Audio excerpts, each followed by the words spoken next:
El siguiente programa tiene clasificación O, de opinión.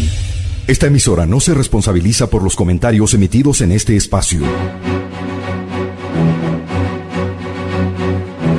Aquí empieza el programa de opinión donde se analizarán los hechos más importantes de la semana con los mejores analistas.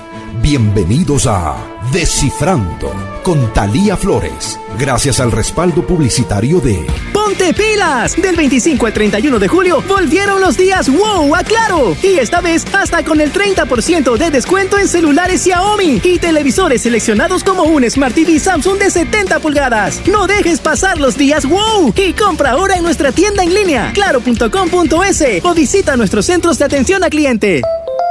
Más información en claro.com.es. Hola, buenos días. El Ecuador parece hoy estancado mientras el bloqueo político de la Asamblea es total, a pesar de la invitación al diálogo que ha hecho el presidente de la legislatura, Virgilio Saquicela, y que ha sido respondido afirmativamente por Carondelet. Lo que sí ha funcionado, y más en estos días, es la Fiscalía, que ha intervenido en diversas instancias y sectores involucrados en actos de corrupción. ¿Qué camino tiene el Ejecutivo para sacar adelante al país? ¿Aún es probable una consulta popular? ¿Cómo se mira al Ecuador desde la sociedad civil y qué temas son los prioritarios a ser tratados? Del Ecuador político, la corrupción y las salidas que tiene el país hablaremos hoy en Descifrando. Bienvenidos a quienes nos escuchan en centroecuador.es y en 97.7 FM, en Antena 1 en Cuenca, también en Voces Azuayas, en Facebook y en YouTube. Agradezco por su presencia al economista Andrés Robalino, director ejecutivo de la Cámara de Industrias, Producción y Empleo de Cuenca, a la economista Marta Roldós, quien fuera asambleísta constituyente hoy directora del portal de investigación Mil Hojas, y al licenciado Arturo Torres, reconocido periodista, fundador del portal Código Video y autor de obras. Comencemos. Andrés, ¿cómo miran en Cuenca y en el sector al que usted pertenece lo que está sucediendo en el país político y claro también en lo económico? ¿Y qué vislumbran a futuro? Bienvenido, economista Andrés Robalino, buenos días. Buenos días, Thalía. Primeramente agradecerle por la invitación de esta entrevista, igual saludarles a las personas que me acompañan en este conversatorio. Arturo, Marta, pues un gusto y siempre a las órdenes.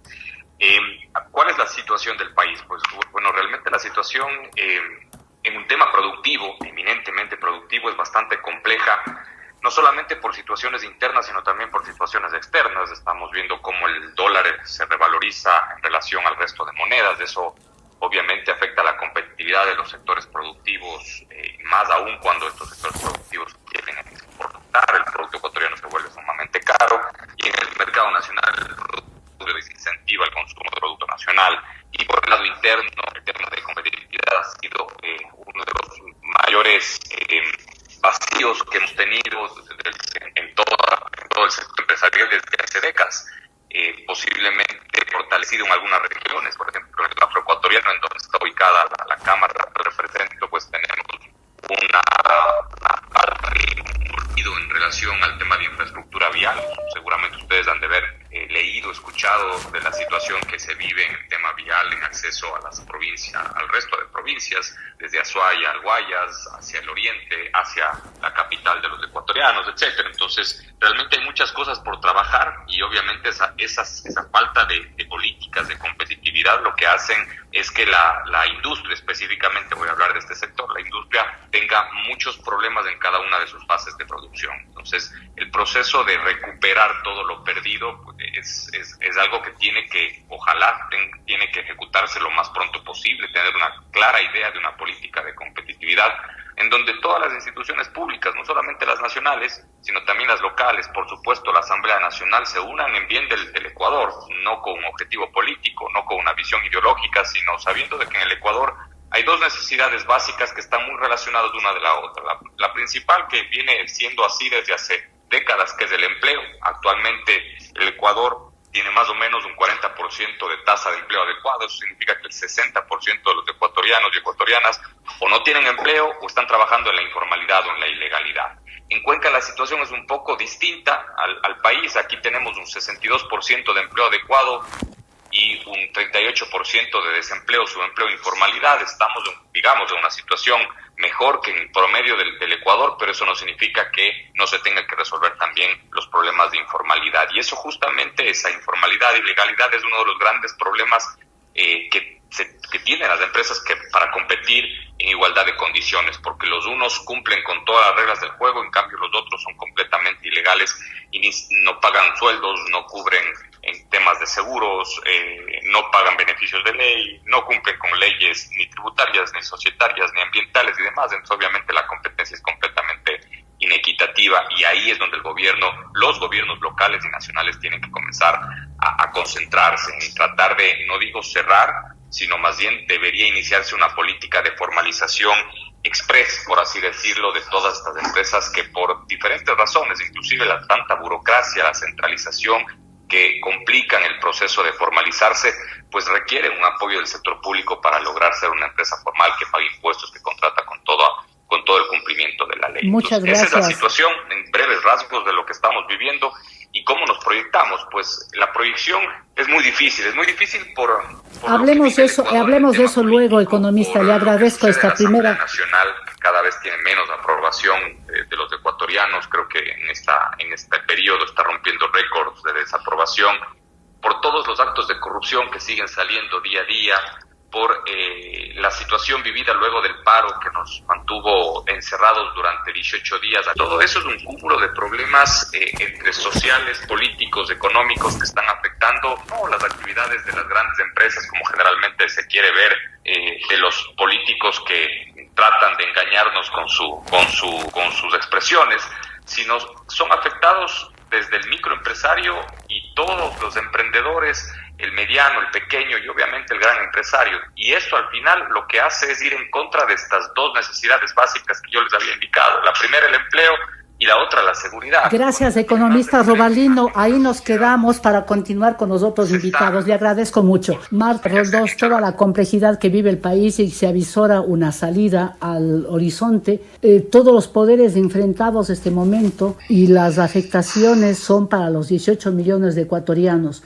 ¿Cómo salimos de este atolladero? Bienvenida, economista Marta Roldós. Buenos días. Bueno, buenos días. Yo quisiera poner otra perspectiva aquí, porque hemos hablado del sector productivo, hemos hablado, obviamente, y el sector productivo está muy afectado por la crisis nacional e internacional, pero también falta hablar de lo que pasa con las familias ecuatorianas, ¿no?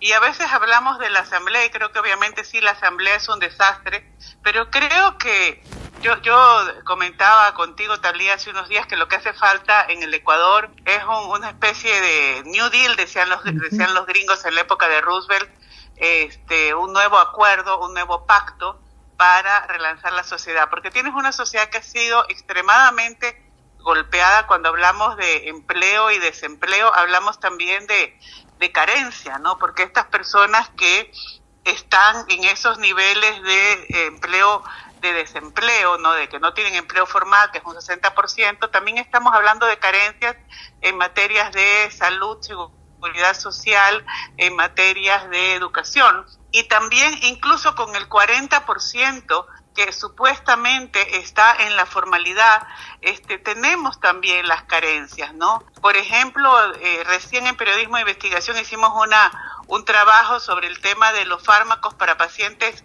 con enfermedades catastróficas, y el cálculo es que hasta fin de año la gente va a estar pagando de su bolsillo $132 millones en medicinas, ¿no? 132 millones de dólares en medicamentos. Y eso es un golpe enorme para los hogares, donde la gente además tiene una carga impositiva que se ha ido haciendo mayor, tiene una carga además de yo comentaba que este es uno de los países donde en la caja del supermercado le preguntan a uno si quiere a cuánto plazo quiere diferir el súper de la semana, ¿no? Lo cual está hablando de una situación bastante crítica de las economías de los hogares de los ecuatorianos, y estamos hablando solo de clase media, peor hablar de clase popular, ¿no? Hemos hablado, por suerte ahorita se está ya atendiendo el tema de desnutrición infantil crónica, pero hemos hablado de que los índices de desnutrición infantil crónica en el país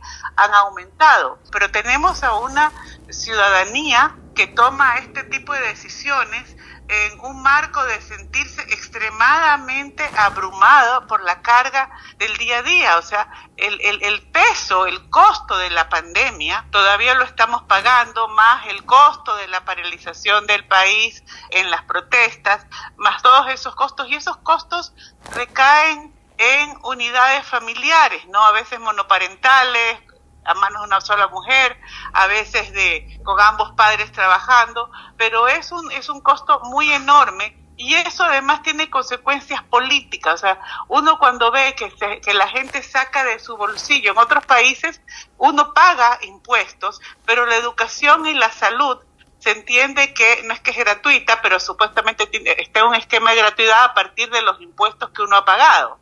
Y en cambio en Ecuador realmente la gente no cuenta con eso. Yo creo que una de las cosas a las que deberíamos ponerle más atención, además de lo que pasa en la Asamblea, es lo que pasa en el Ministerio de Educación, lo que pasa en el Ministerio de Salud, lo que pasa en el IES. No podemos poner personas cuestionadas a controlar este tipo de instituciones, como lo que está pasando últimamente en el IES, cuando además hemos visto que los círculos de la corrupción en el país terminan entrelazados con el círculo incluso del narco, como vimos la relación entre la historia Norero, Jordán, Aliaga, y terminan involucrados también en la política.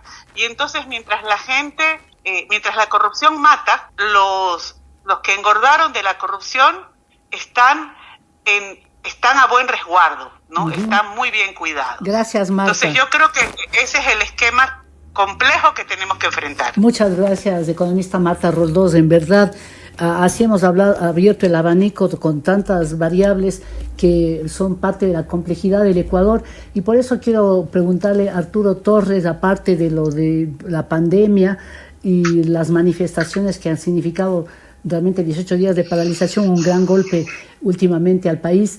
¿Qué más? ¿Cómo llegamos a esta situación donde sobre todo hay indefiniciones políticas? ¿Cuál es tu lectura de la situación? Bienvenido Arturo Torres, un reconocido periodista de investigación. Buenos días. Muchas gracias, Talía, y saludos también a la audiencia y a quienes nos acompañan en este panel. Creo que es importante entender que vivimos un problema cíclico, ¿no es cierto?, que tiene varios elementos que nos ayudan a entender que políticamente no hay decisiones que puedan sacarnos de problemas estructurales si es que además el gobierno enfrenta crisis simultáneas que no ha podido, creo yo, sortear en la medida de las expectativas que se generaron una vez que el presidente Lasso llegó al poder. Crisis la primera, la que vivíamos coyunturalmente en ese momento, la de la pandemia, acompañada de una crisis permanente económica por el alto endeudamiento y el déficit fiscal. Vimos que el tema de la pandemia nos abrió las puertas a toda la corrupción sistémica que hemos enfrentado no solamente en la salud, sino en todos los campos de la administración pública, con la complicidad y participación también del sector privado. Entonces esta corrupción que atraviesa toda la sociedad no es solamente exclusiva del sector público, sino también es como sistémica, ¿no?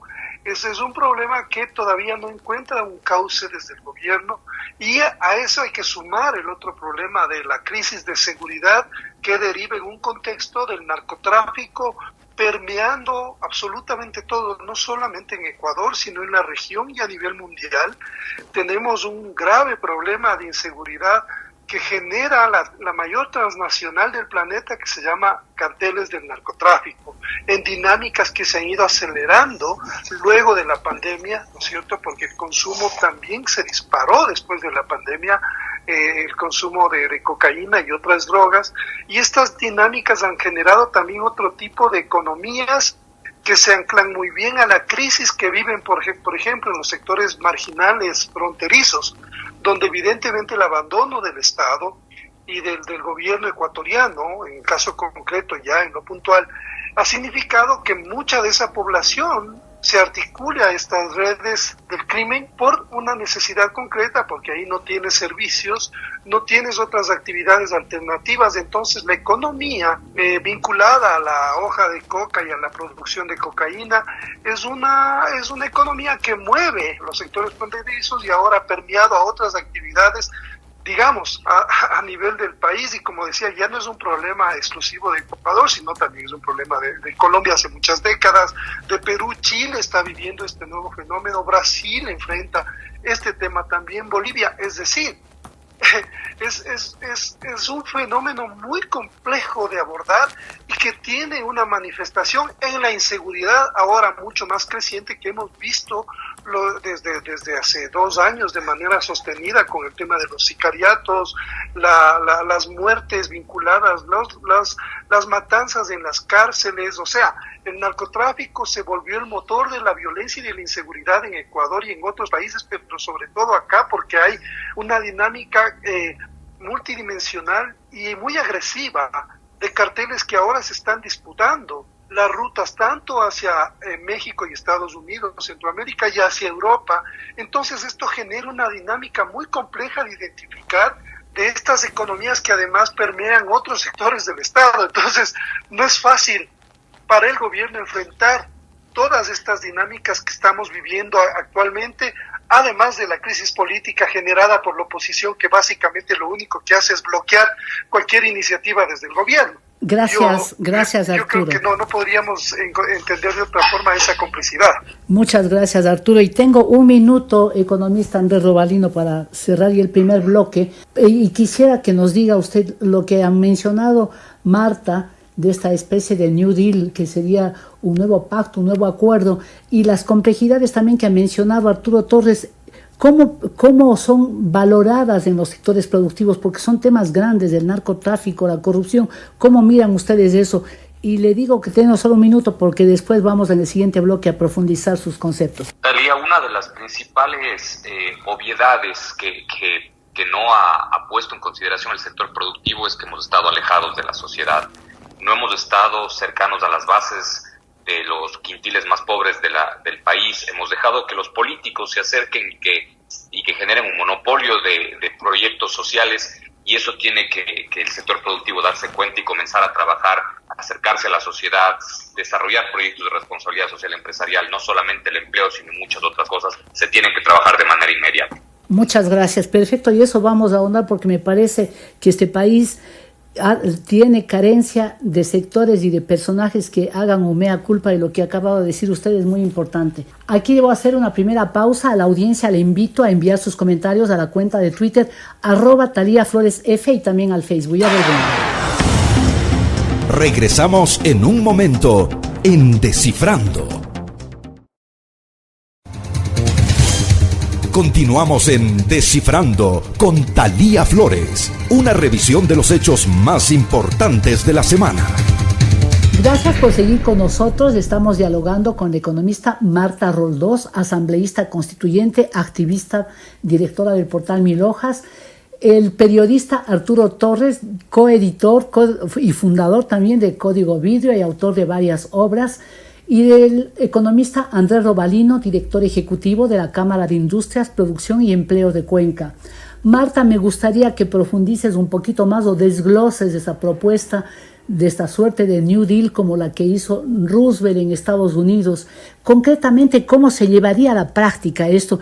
¿Y qué sectores nomás tendría que involucrarnos? Porque en este momento el país está dividido, no solamente el sector político, sino socialmente. Se nota que hay unos odios, unas distancias, y eso no nos hace bien. ¿Cómo visualizas tú esa propuesta tuya? Bueno, yo lo digo como un esfuerzo, pero sabiendo que es enormemente difícil, porque este es el país de la desconfianza y de la desconfianza mutua y el resentimiento, y no sin razón. No digo que sea gratuito, ¿no? O sea, hay bases a partir de las cuales ya se ha creado esta desconfianza, pero además una desconfianza que ha sido a su vez acicateada, ha sido empeorada por gente que ha querido cosechar de esta división, ¿no?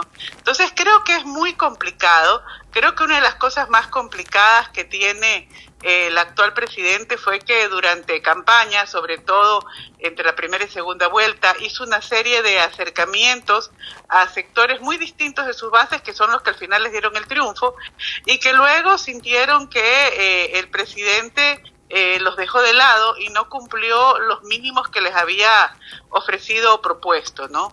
Y entonces eso es complejo, porque recuperar esa confianza, yo creo que allí el gobierno debería hacer un esfuerzo muy grande de buscar una especie de mediadores e interlocutores para generar estos puentes que tienen que ser además entre todos. Pero digo, no necesariamente tiene que empezar solo por el gobierno. Yo creo que me parece interesante que las cámaras tengan una visión. Creo que sería importante ir acercando a los sectores sociales con los sectores productivos, pero en verdad, o sea, con propuestas en las que todo el mundo esté dispuesto realmente a ceder algo. Este es un país donde se ha ido profundizando la desigualdad, que se ha ido profundizando la inequidad. Curiosamente, uno ve dar discursos de equidad a aquellos que corren con la plata para países del extranjero, pero creo que por allá tiene que ir el esfuerzo, ¿no? ¿Qué rol le darías, Marta, hay que hablar con qué rol le darías al sector productivo? Hay que hablar antes de que las cosas empeoren. No hay que esperar a que las circunstancias se agraven. Creo que iniciativas como la de la desnutrición infantil podrían pensarse para un montón de otros temas, para ir tendiendo puentes concretos en temas sobre todo de salud, educación, para ir generando por lo menos un camino donde la gente encuentre confianza. El presidente logró mucha confianza al inicio con el programa de vacunación y no ha podido hacerlo con nada más después de eso. Gracias, Marta Roldós. Economista Andrés Robalino, esta reflexión suya de que los sectores productivos están distantes de la sociedad es buena, porque cuando se reconoce los problemas se puede enmendarlos, de lo contrario se vive una ceguera absoluta. ¿Cómo visualiza usted también lo que le preguntaba Marta? ¿Cuál sería entonces la manera de acercarse y cómo construir un país en verdad, inclusive, no digamos dejando de lado al poder, porque el poder es el que dirige la nación, pero cómo sería la propuesta suya, cómo visualiza ese reencuentro con la sociedad? Bueno, Thalía, realmente hay que hacer el paso primordial o principal es conocer los problemas de la ciudadanía con los cuales, o con el grupo de ciudadanos que hemos estado lejanos, saber qué realmente requieren, en qué el sector productivo puede apoyarles.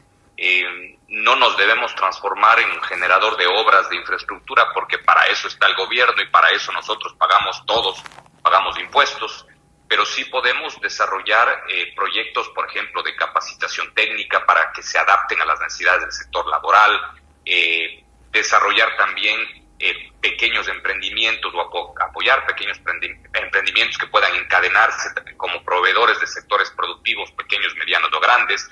Realmente hay muchas cosas que se pueden desarrollar, pero el paso primordial, que es el que ojalá en los próximos meses nosotros podamos ejecutar, es conocer a la ciudadanía, saber de esos quintiles más pobres de la sociedad, cuáles son sus necesidades, cuáles son sus requerimientos, cuáles son sus problemas, si viven o tienen los mismos problemas que el promedio de la ciudadanía, qué están haciendo para mejorar sus actividades o sus trabajos, etcétera. Entonces creo que es un proceso de reconocimiento de la situación, reconocimiento de la realidad de estos ciudadanos, y luego sí, con esa información, comenzar a tomar decisiones, invitar no solamente a las empresas afiliadas a la Cámara, sino a todas las empresas de la región, del austro ecuatoriano, y ojalá que muchos otros gremios se puedan unir para que, insisto, y esto es importante, el no dejar o el no seguir esperando a que el gobierno central sea el único que pueda implementar proyectos de bienestar social o de mejora social. Todos los ciudadanos, los que más tenemos, también podemos apoyar ese mejoramiento de la sociedad, de la calidad de vida, como lo indicó la economista Roldós, reducir la desnutrición infantil. Entonces, hay un trabajo que se lo puede desarrollar, pero se necesita que todos pongamos del hombro. Muchas gracias, economista Andrés Robalino. Qué interesante la deriva del programa, porque estamos viendo que sí hay cómo concordar, ¿no?, entre los diferentes sectores, cuando en este caso Marta y Arturo, que hacen periodismo de investigación, representan un abanico grande, ¿no?, que engloba a todos los sectores, pero que el sector productivo esté abierto a eso. Arturo, ¿cómo miras tú? Y sobre todo porque tú manejas temas tan delicados como la seguridad, y en este caso sería la inseguridad, la violencia, el narcotráfico y también los temas de corrupción. ¿Cómo miras tú esta posibilidad de, mientras se combate a esos sectores, buscar la sustancia desde las raíces del país, donde hay una desnutrición terrible, que el gobierno está intentando aplicar un plan sobre todo para la desnutrición crónica infantil? Y también para los otros sectores, como mencionaba Marta, en el sector de la salud, en el sector de la educación, más lo que dice el economista Robalino de ese afán del sector productivo de abrirse más a la sociedad. Me parece muy interesante el planteamiento, en función de que yo también estimo que las manifestaciones de la delincuencia, de la violencia, de la corrupción, hablan sobre todo de un problema de fondo, que es el económico y político, ¿no es cierto? Ahora mismo lo que estamos viviendo es la disputa del crimen organizado por establecer un Estado paralelo, ¿no es cierto? La gobernanza criminal tiene que ver mucho con eso. Wow. Entonces estamos viviendo las manifestaciones de una criminalidad que también está ejerciendo, ¿no es cierto?, el papel del Estado, en donde hay vacíos, donde el Estado no ha podido estar presente. Hablo no solamente a nivel regional, sino a nivel, por ejemplo, de gobernanza en la economía, de gobernanza en el sector de la salud. Entonces ahí vemos cómo opera el crimen organizado a través de corrupción, más allá de que ahora este factor que ha crecido muchísimo de la última década del narcotráfico.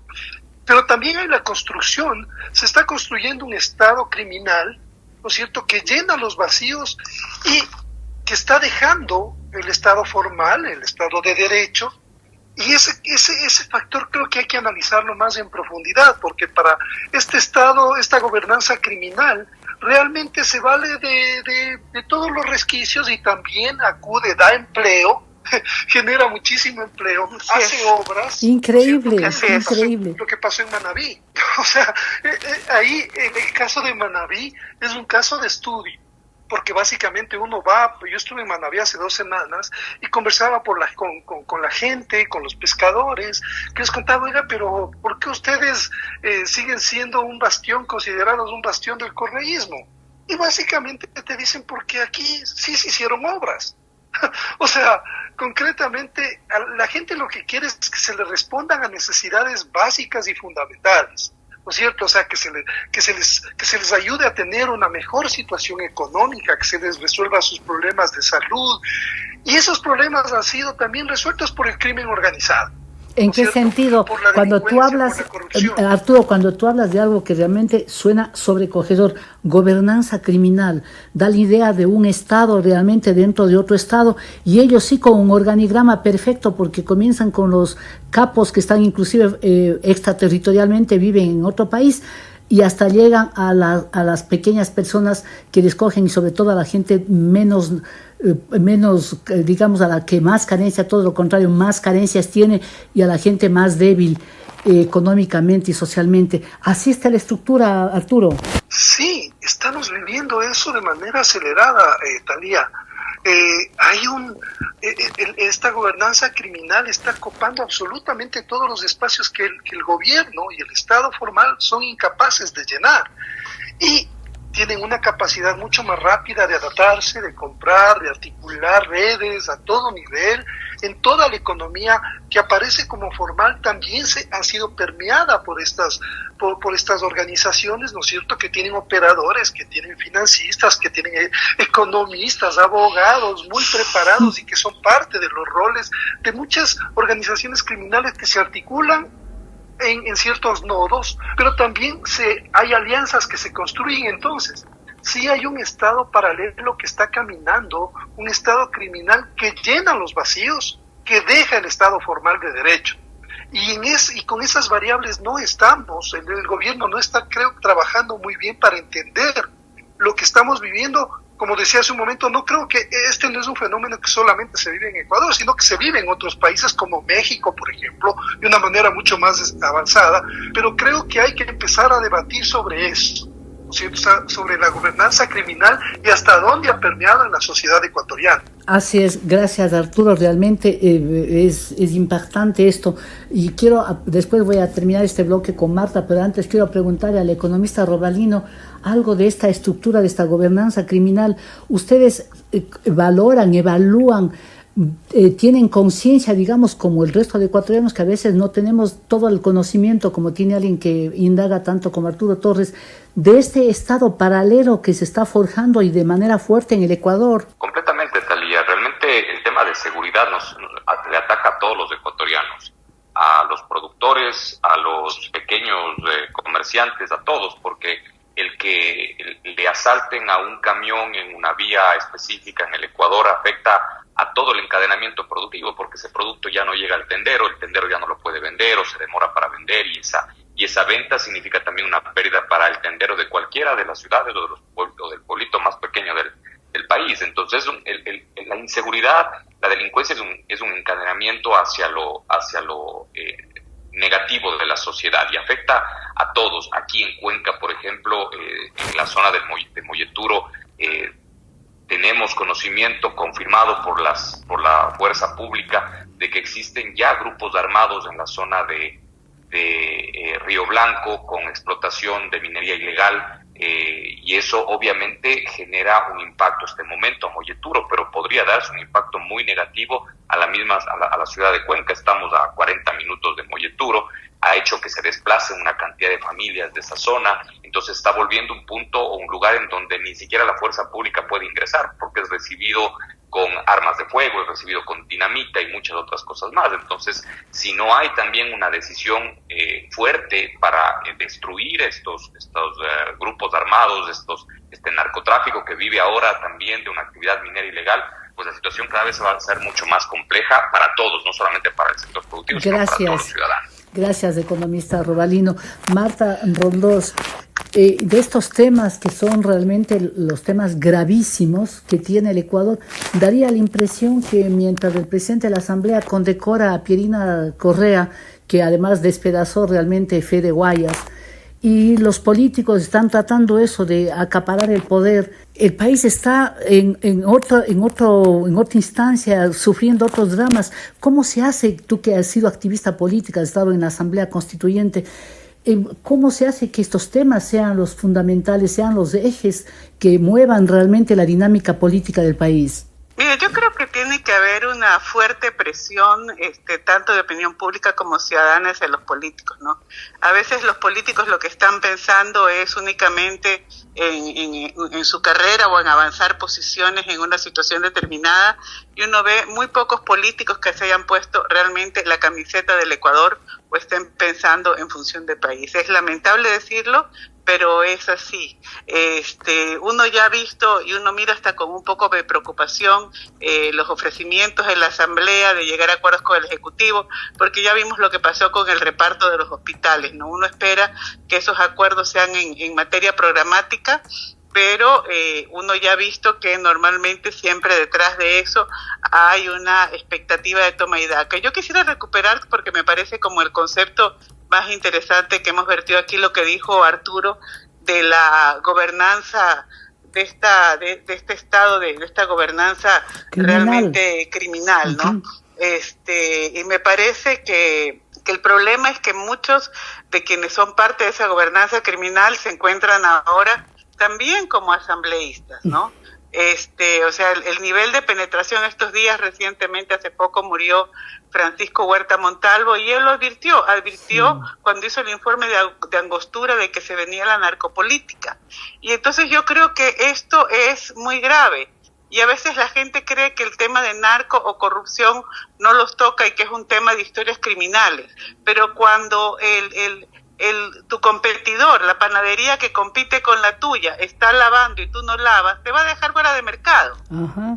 Y es tan importante como así resulta ser que empieza una guerra de posiciones donde no solamente están en las cúpulas o en los sectores criminales, sino que permea a través de los mecanismos de lavado, termina permeando, y aquí es muy importante la atención también del sector productivo de las cámaras, cómo termina permeando todo el sistema. Y creo que aquí también los llamados a este New Deal deberían ser los bancos y las instituciones de crédito, porque en la medida de que en un país los flujos de liquidez provengan del narco y no de las instituciones financieras o de las actividades, porque están estranguladas, el problema es que realmente no solamente es el vacío del poder o el vacío de la política, es el vacío también financiero que termina siendo ocupado por el narco. Y todo eso deberíamos empezarlo a pensar. Muchas gracias Marta Roldós. Aquí tengo que hacer una pausa. A la audiencia le invito a enviar sus comentarios a la cuenta de Twitter @TaliaFloresF, y también recordarle que este programa puede ser escuchado en 97.7 FM, centroecuador.es, en Antena 1, en Voces Azuayas y en YouTube. Ya volvemos. Usted está escuchando Descifrando. Ya volvemos. Esto es Descifrando, un programa de opinión con Thalía Flores. Continuamos, están hoy en Descifrando el periodista Arturo Torres, cofundador del portal Código Video, autor de libros, el economista Andrés Robalino, director ejecutivo de la Cámara de Industrias, Producción y Empleo de Cuenca, y la economista Marta Roldós, asambleísta constituyente, activista y directora del portal Mil Hojas. Arturo, tú has profundizado un tema que ha conmovido al Ecuador, que parecería que ya no hay temas que conmuevan, pero sí, que el prefecto de Cotopaxi, Jorge Guamán, de Pachacuti, además quien ha estado en la política tantos años, porque creo que fue reelegido 1 o 2 veces, este momento, bueno, tiene medidas sustitutivas, pero ha sido detenido el jueves en una acción de la Fiscalía, y que haya los indicios, como tú mencionas en tu portal, de una corrupción realmente increíble. ¿Qué está pasando y cómo se detectó eso? Porque además hay una cuestión que está salpicando este momento, que es inclusive una hija que se ha vuelto muy popular en las redes, que le ha gustado viajar por los lugares más exóticos y costosos del mundo. Arturo. Sí, creo que lo que acabamos de un poco de ser testigos respecto a este caso, que realmente ha ido como caminando. No es reciente la investigación tomó más de 1 año y medio, 2 años por lo menos. Lo que se evidencia es precisamente eso también que acaba de mencionar muy bien Marta, o sea, esta manifestación de la criminalidad en la política, ¿no es cierto? Y cómo se van complementando, ¿no?, estos clanes políticos que siempre están de la mano con la corrupción, ¿no es cierto?, y que básicamente se han ido evidenciando en diferentes gobiernos, pero ahora lo vemos como mucho más elocuente, y lo que a mí me preocupa es que desde la mirada política del sector que se siente afectado, es decir, el movimiento indígena, la CONAIE, se hable nuevamente de la muletilla de la persecución política y se trate de presionar a las autoridades judiciales, culpándoles de que hay una persecución. Entonces esta victimización, ¿no es cierto?, este patrón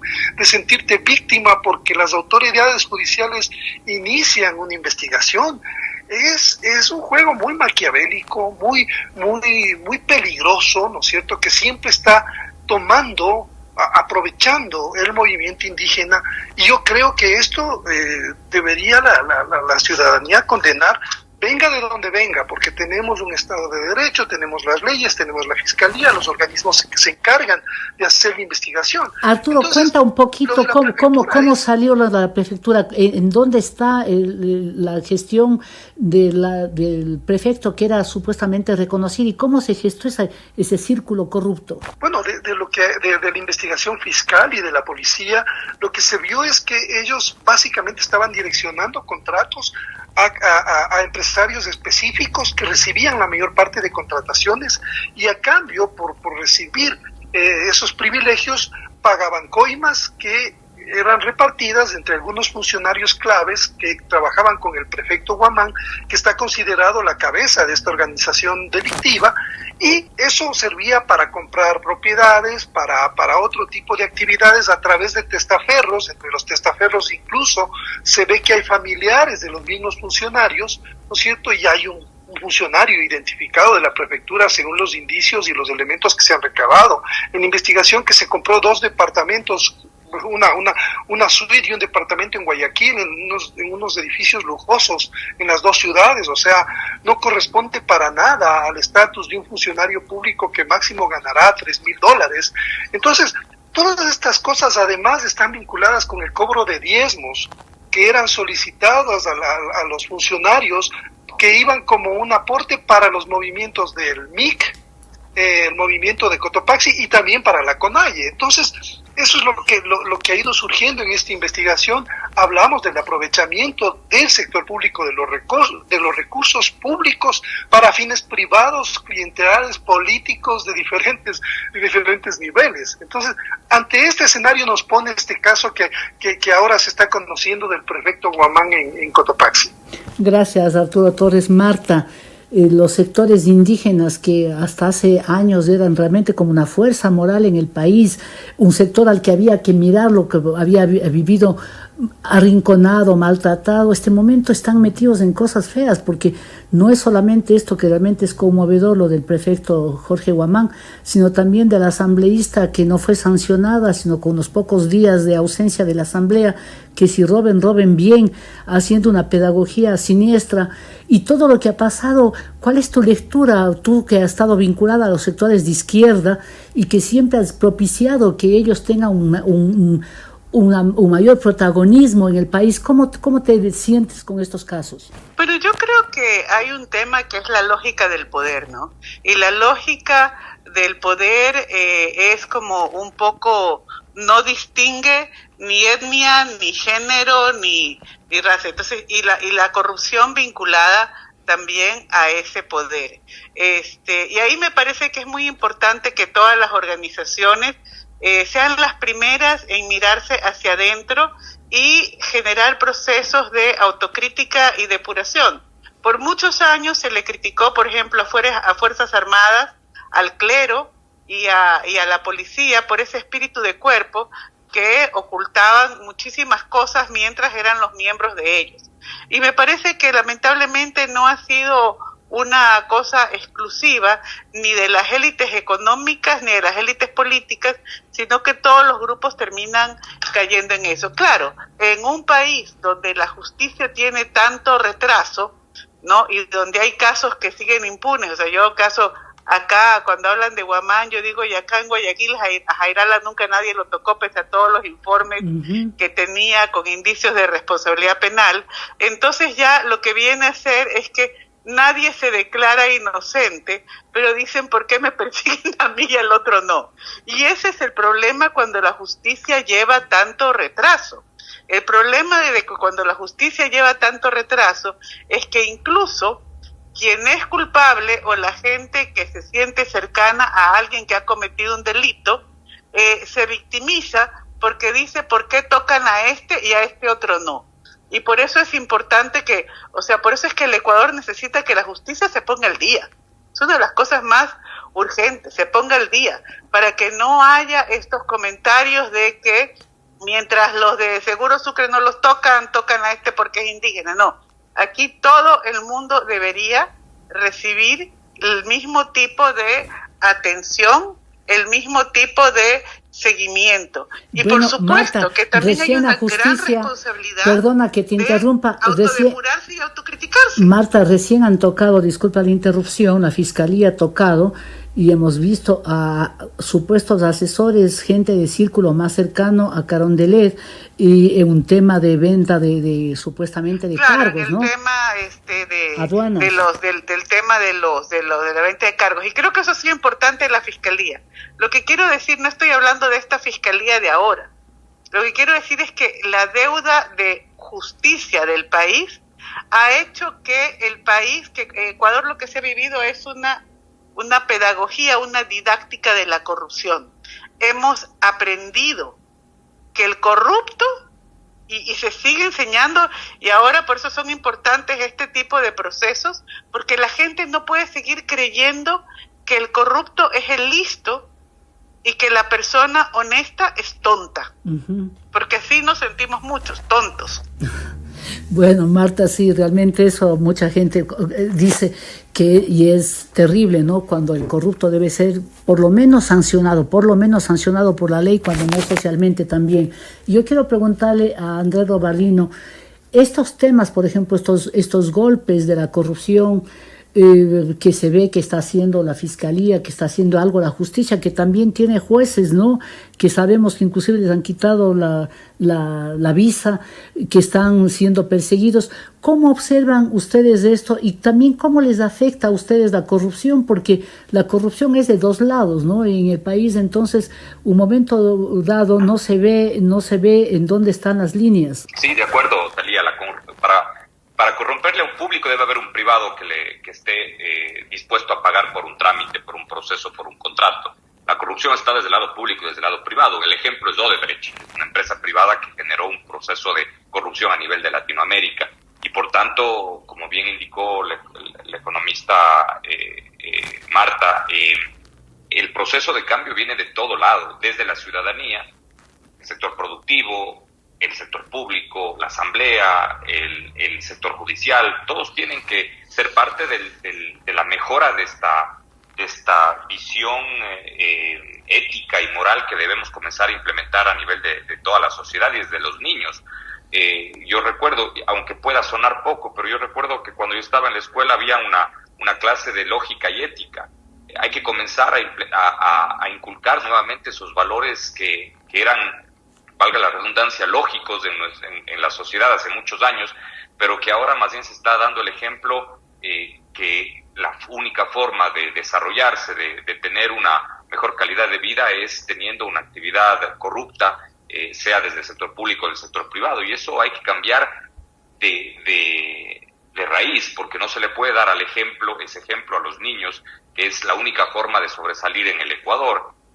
Yo estoy seguro que los actos de corrupción también son mucho más sobrevalorados, si se puede decir así, por la sociedad, porque penosamente son los que venden en una prensa la noticia en el Twitter o cualquiera de las redes sociales. Pero estoy seguro que la mayoría de ecuatorianos buscamos tener actividades legales, formales, cuidar el medio ambiente y muchas otras cosas más. Entonces, también forma parte de nuestras actividades el poder incentivar, el poder informar de que existen esos procesos que cumplen con toda la legalidad, la norma, que cumplen con esas líneas mínimas de moralidad y de ética. Entonces eso es un trabajo también que tiene que venir desde el lado del periodismo, incentivar, informar sobre esas actividades que son honradas, pero realmente el sector productivo es...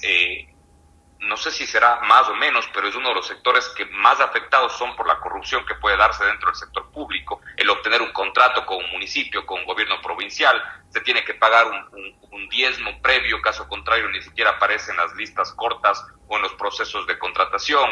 Lo mismo sucede en los mismos trámites. El obtener un trámite, un registro, una aprobación, una licencia, significa también un proceso de corrupción, un proceso de dilatación por la cantidad de burocracia y de tramitología que hay en el país. Entonces todo es un círculo vicioso que realmente, si es que no se comienza a desenrollar este hilo, esto no va a lograr tener una solución en el corto plazo, y de aquí ver un país que pueda tener una visión de desarrollo y de mejora para todos los ecuatorianos, pues va a pasar una o dos generaciones más. Entonces es un trabajo bastante complejo, pero que de grano en grano tenemos que ir trabajando para lograr ese objetivo. Gracias, economista Andrés Robalino. Qué interesante lo que ha revelado, ¿no? Que se sabe, pero a veces uno necesita que le diga a alguien que está, en este caso como en el gremio suyo de empresario, de cómo tienen que esos sufrimientos y esos además acciones que tienen que hacer para hacer un trámite.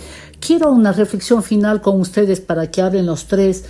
¿En qué momento está el país, Marta? ¿Hay una salida? ¿Cómo se avisora? Porque en este momento estamos entrampados, hay un bloqueo en la Asamblea, el Ejecutivo tampoco ha demostrado ninguna sabiduría para conducir el país y ha cometido al contrario muchos errores.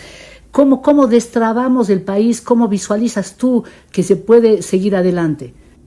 Bueno, yo creo que lo que habría que pedirle a todas las instituciones, a los políticos, es hacer un poco una autocrítica, ¿no? Porque somos muy buenos para criticar al otro, pero yo creo que cada quien, si hubiera una mínima autocrítica, reflexión y que le exigiéramos como ciudadanía, que también tenemos nuestras responsabilidades, pero les exigiéramos esa autocrítica, esa reflexión y ese retornar al principio básico del servicio, eso ya sería un gran avance.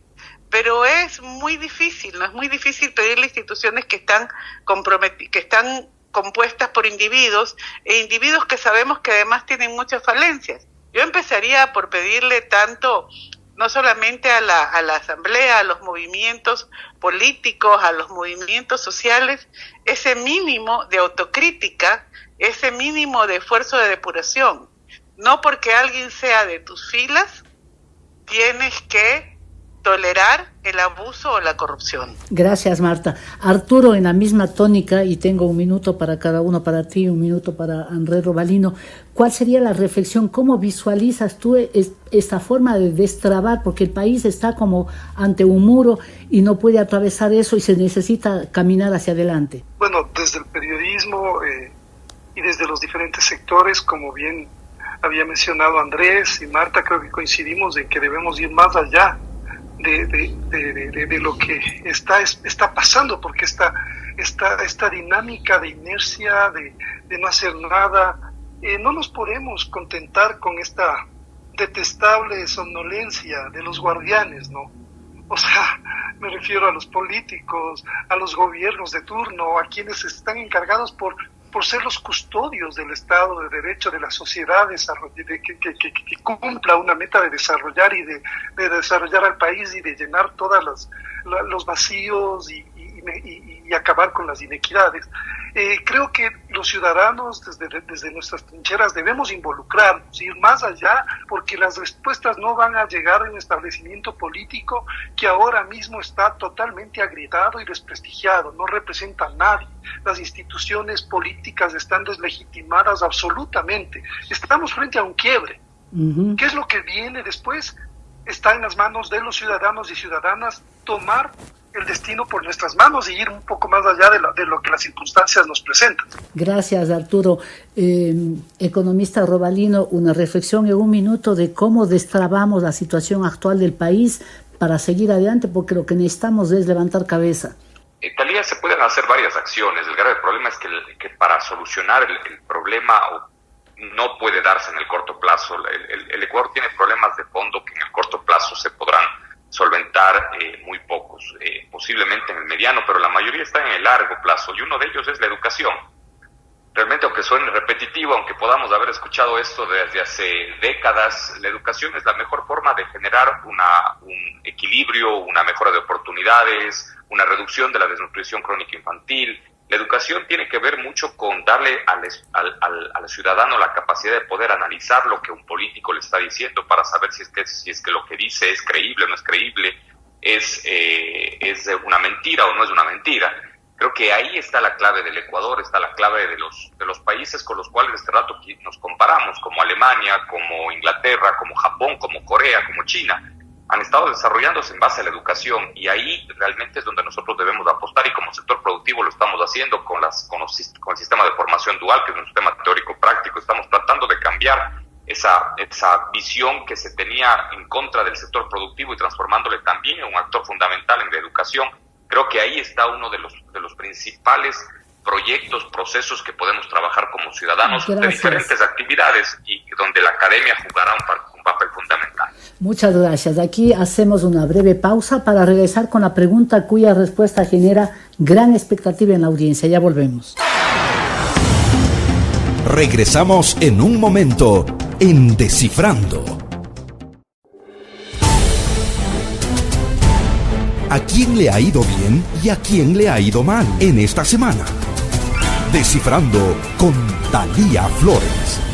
Estamos de vuelta y la pregunta está planteada. ¿A quién le ha ido mal esta semana, Marta Roldós? Bueno, le ha ido mal realmente, al prefecto de Cotopaxi, obviamente, con esta causa que se ha abierto y que tiene que llegar a esclarecerse totalmente. Gracias. Economista Robalino, ¿a quién ha ido mal esta semana? De acuerdo, igualmente con Marta, creo que el prefecto es justamente el ejemplo de lo que quisiéramos que no vuelva a pasar, ¿no? Que una autoridad pública que defiende los derechos de los ciudadanos esté con un proceso dentro de la fiscalía, haya sido detenido, que esté con medidas sustitutivas. Eso no solamente es malo, sino es una vergüenza para el país. Gracias. Arturo Torres, ¿a quién ha ido mal esta semana? Sí, coincido, pero también creo que el prefecto le ha ido muy mal, pero también evidencia que le sigue yendo muy mal al establecimiento político del país. Y para que nos quede un sabor agradable para el fin de semana, ahora cambio de tercio. Andrés Robalino, ¿a quién ha ido bien? Yo creo que nuevamente los deportistas son los que nos han hecho quedar muy bien esta semana. En el deporte de halterofilia hemos estado muy bien representados. Yo creo que es nuevamente uno de los pocos que a nivel mundial nos está haciendo quedar muy bien. Gracias. Arturo Torres, ¿a quién ha ido bien esta semana? Sí, a Daisy Dahomes, a todos los deportistas que paradójicamente surgieron de abajo, surgieron solos y se han hecho así. Este es el país que tenemos y este es el país que tenemos que mejorar y cambiar. Gracias. Marta Roldós, ¿a quién ha ido bien esta semana? Coincido, le ha ido bien a la otra cara de Ecuador, a la cara de la gente esforzada que tiene rostros de mujer, que tiene rostros de hombres que se dedican a la halterofilia. Gracias a los panelistas que han estado hoy con nosotros en Descifrando y a ustedes, amigas y amigos, por su fidelidad. Envíen sus comentarios a la cuenta de Twitter @TaliaFloresF y también al Facebook. Les espero la próxima semana. Gracias, chao. Aquí termina Descifrando con Thalía Flores. Les esperamos el próximo sábado desde las 8 de la mañana y los domingos su reprise desde las 7 de la mañana. Gracias al auspicio de ¡Ponte pilas! Del 25 al 31 de julio volvieron los días WOW a Claro. Y esta vez hasta con el 30% de descuento en celulares Xiaomi y televisores seleccionados como un Smart TV Samsung de 70 pulgadas. No dejes pasar los días WOW y compra ahora en nuestra tienda en línea claro.com.es o visita nuestros centros de atención al cliente. Más información en claro.com.es.